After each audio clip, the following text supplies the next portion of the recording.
Welcome to the Highlights from Ukraine podcast, your daily audio summary of the latest news reported in the Ukrainian media.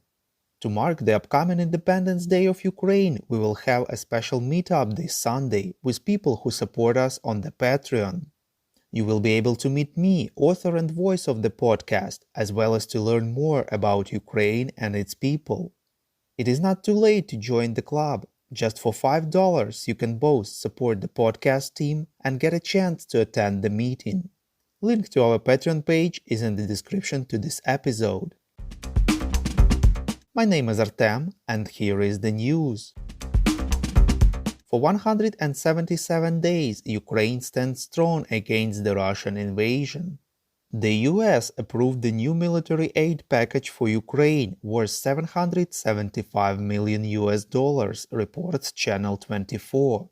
According to the media, Ukraine will receive ammunition for HIMARS systems, 16 howitzers, 1,000 javelins, 1,500 anti-tank TOW missiles, anti-radar missiles HARM, 15 Scan Eagle reconnaissance drones, 40 armored vehicles and Humvees. The aid package also includes secure communication systems, explosives, night vision devices, thermal cameras, optical devices, and laser rangefinders. State Secretary Antony Blinken assured that the US will continue to support Ukraine for as long as needed, reports Ukrainska Pravda. Regarding the support package, Blinken said that these capabilities are carefully calibrated to make the most difference on the battlefield and strengthen Ukraine's position at the negotiating table. Germany has also announced a new package of military aid to Ukraine, reports Ukrainska Pravda. The package will include 3 Gepard anti-aircraft guns, 11 M113 armored personnel carriers with weapons, 20 rocket launchers on pickup trucks, as well as different ammunition and specialized transport.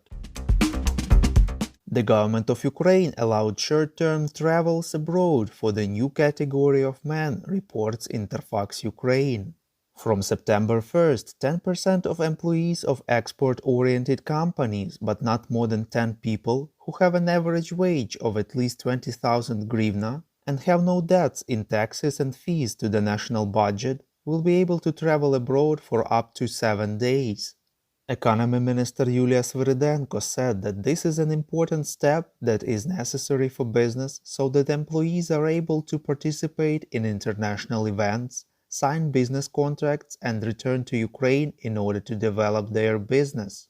According to MP Yaroslav Zhelezniak, the entrepreneurs who wish to travel abroad will also have to pay 200,000 hryvnias bail, which will be returned when the employee comes back to Ukraine, reports Hromadske. Russia is ready to let experts of the International Atomic Energy Agency to visit Parisian nuclear power plant, but only on its terms, reports European Pravda.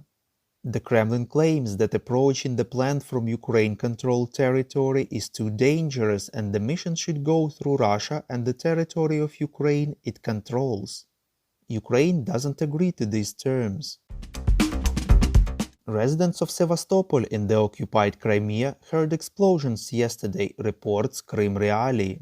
Russian occupational authorities said that it was the sound of an air defense system that allegedly shot down a drone.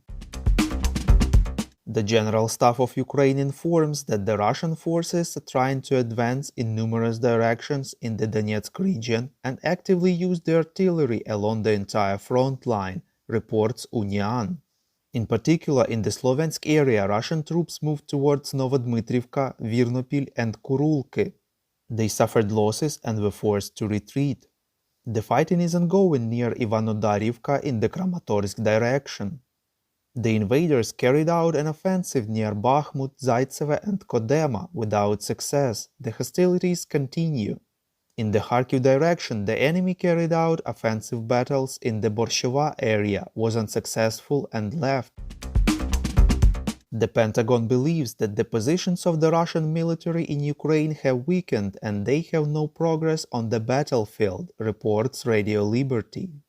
At a closed briefing for the media, a high-ranking official of the US Defense Department said that the armed forces of Ukraine are successfully weakening Russian troops in the east.